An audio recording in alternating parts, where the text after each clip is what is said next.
जब बड़े बड़े उद्योगपति का कर्जा माफ होता है तो आम जनता का भी कर्जा माफ होना चाहिए। कि कोई भी अगर कर्जा लिया है तो परेशान ना हो, गलत कदम ना उठाए। हम हर हाल में उनका एक एक रुपया माफ करवा के रहेंगे। ये जो सत्ताधारी दल है उन्होंने भी कुछ खास नहीं किया और जो विपक्ष है वो भी डर के मारे कुछ नहीं कर रहे हैं। आज उनके पास मुद्दा था कि वो लोग जो कर्ज से करा रहे हैं, जो उन्हें चुन के सांसद बना के भेजे थे, वो लोग कर सकते थे, उनकी कर्जा माफ कर सकते थे, उनकी सहानुभूति बटोर सकते थे। लोकसभा चुनाव चौथे चरण के लिए दरभंगा लोकसभा से नामांकन का सिलसिला जारी है। आज शनिवार नामांकन का तीसरा दिन है और अखिल भारतीय परिवार पार्टी की ओर से किशोर दास ने दरभंगा लोकसभा से अपना नामांकन पर्चा जिला निर्वाचन पदाधिकारी के समक्ष दाखिल किया। नामांकन के बाद किशोर दास भारती ने कहा कि हमारा पहली प्राथमिकता होगी आम जनता का कर्ज माफ करवाना। किशोर दास ने केंद्र सरकार व विपक्ष पर भी जमकर भड़ास निकाला और उन्होंने कहा कि प्रधानमंत्री कार्यालय से लेकर वित्त मंत्री कार्यालय और रिजर्व बैंक कार्यालय तक हमने आम जनता की समस्याओं को रखा और निदान के रास्ते भी बताए, लेकिन सत्ता पक्ष के लोग नहीं सुन रहे। उन्होंने विपक्ष पर भी हमला करते हुए कहा कि विपक्ष के नेता भी इस अहम मुद्दे को गंभीरता से नहीं ले रही। उन्होंने कहा कि आम जनता के कर्ज माफ़ी के लिए लगातार हम लड़ रहे हैं और संघर्ष कर रहे हैं। इसके लिए हमने सुप्रीम कोर्ट में जनहित याचिका भी दायर किया है और कहा है कि जब बड़े बड़े उद्योगपतियों की कर्ज माफ़ी की जा सकती है तो आम जनता की कर्ज माफ़ी क्यों नहीं की जा सकती। उन्होंने आगे कहा कि हम लोग कर्ज मुक्त आंदोलन चला रहे हैं और उसमें सफल होंगे।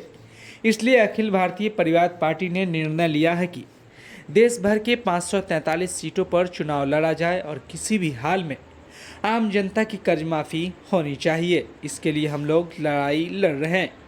आपको पूरी बयान सुनवाते हैं क्या कुछ कह रहे हैं किशोर दास भारती। इसके साथ ही नैतिक समाचार को यूट्यूब पर देख रहे हैं तो चैनल को सब्सक्राइब कर बेल आइकन जरूर दबाएं और यूट्यूब फेसबुक पर देख रहे हैं तो लाइक फॉलो और शेयर जरूर करें। धन्यवाद। देखिए, हमारी सबसे पहली प्राथमिकता है कर्ज मुक्त भारत आंदोलन। हमने काफ़ी दिनों से जुलाई 2022 से चला रखा है और अब तक हमने प्रधानमंत्री कार्यालय, वित्त मंत्री कार्यालय और रिजर्व बैंक को भी हमने कर्जा के लिए जो लोग परेशान हैं, पूरे देश में लोग परेशान हैं, उसके बारे में हमने जानकारी दी। 12 लाख फॉर्म सरकार तक, प्रधानमंत्री तक पहुंचाया और जब उन्होंने नहीं किया तो हमने जनहित याचिका भी दायर किया है। जनहित याचिका में हमने बोला जब बड़े बड़े उद्योगपति का कर्जा माफ़ होता है तो आम जनता का भी कर्जा माफ़ होना चाहिए। अब वो सुप्रीम कोर्ट पे प्रोसेस में है।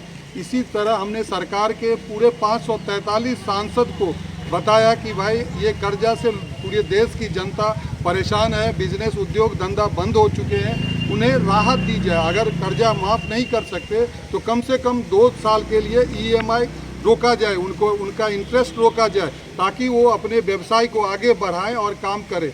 लेकिन पक्ष तो पक्ष, विपक्ष ने भी सुनने की कोशिश नहीं की। इसलिए मजबूरी में हमें पूरे 543 सीट पर उतरना पड़ा है। ये जो अखिल भारतीय परिवार पार्टी है, ये कर्ज मुक्त आंदोलन को शुरू से पहले दिन से समर्थन दिया और एकमात्र पहला पार्टी है जिसने इस चीज़ को समर्थन दिया।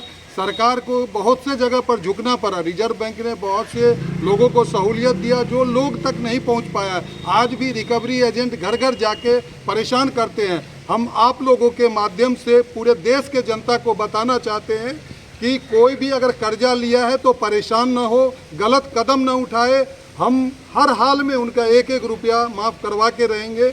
इसके लिए किसी ने भी कर्जा के दलदल में फंस गए हैं तो कोई घबराए नहीं।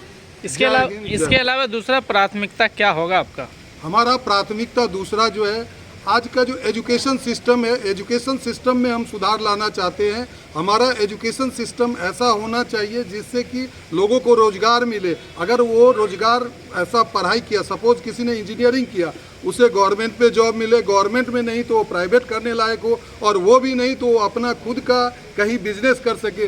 मारे फिरना नहीं चाहिए। और अगर हमारी शासन आएगी तो हम एजुकेशन सिस्टम को भी जिम्मेवार बनाएंगे कि अगर कोई बच्चा उस कॉलेज से पढ़ा है तो उसे रोज़गार मिलना ही मिलना चाहिए, वो भटकने के लिए नहीं है।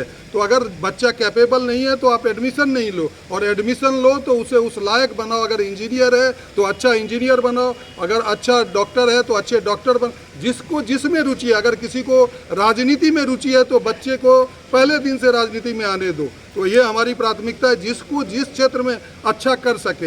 एजुकेशन ऐसा हो कि हम पूरे विश्व गुरु बने, पूरे विश्व में हमारा नाम हो, इस तरह का। जनता का समर्थन कैसा मिल रहा है आपको? जनता का मुझे बहुत ही अच्छा समर्थन मिल रहा है। मैं पूरे देश में भ्रमण कर चुका हूँ। लोग आज जो हमने कर्ज मुक्त के लिए किया है, जो सत्ताधारी दल है उन्होंने भी कुछ खास नहीं किया, और जो विपक्ष है वो भी डर के मारे कुछ नहीं कर रहे हैं। आज उनके पास मुद्दा था कि वो लोग जो कर्ज से करा रहे हैं, जो उन्हें चुन के सांसद बना के भेजे थे, वो लोग कर सकते थे, उनकी कर्जा माफ़ कर सकते थे, उनकी सहानुभूति बटोर सकते थे, लेकिन किसी ने नहीं किया। तो लोग हमसे बहुत ही प्रसन्न हैं, क्योंकि हम सत्ता में नहीं भी रहते हुए हमने उन्हें मरहम लगाया है, उनके घाव पर मरहम लगाया है। और ये बात जो है ये राजनीतिक है। आज हमें अगर कर्जा माफ़ करना है तो हम जब तक सरकार में नहीं जाएंगे तब तक माफ़ नहीं कर सकते। अगर हमें संसद में हमने 545 सीट पर आदमी को उतारा है, अगर ज़रूरत हुआ एक भी आदमी हमारा सांसद बना तो हम लोग प्राइवेट बिल लेके आएंगे। और आप सबको जानकारी देना चाहते हैं, पूरे जनता को जानकारी देना चाहते हैं कि हम स्टाम्प पेपर पर लिख के देने वाले हैं कि अगर हमें सांसद बनाती है दरभंगा की जनता, तो हम जाके संसद में सबसे पहले एक आदमी भी होंगे तो प्राइवेट बिल लाएंगे। उस प्राइवेट बिल में हम बताएंगे कि लोगों का कर्जा कैसे माफ़ हो सकता है। आज SBI, लाइफ इंश्योरेंस, डिफरेंट जगह पर लाखों करोड़ रुपया पड़ा हुआ है, उससे हम जो जनता जिसका कोविड में कोई परिवार रोटी अर्न करने वाला मर गया, या कोई जिसका बिजनेस पूरा ध्वस्त हो गया, उन लोगों की हम मदद करेंगे। और हम शपथ लेंगे कि एक एक रुपया करके जो भी ज़रूरतमंद है उनका कर्जा माफ़ करवाएंगे, और अगर नहीं कर पाए तो हम रिज़ाइन करेंगे उस पद से।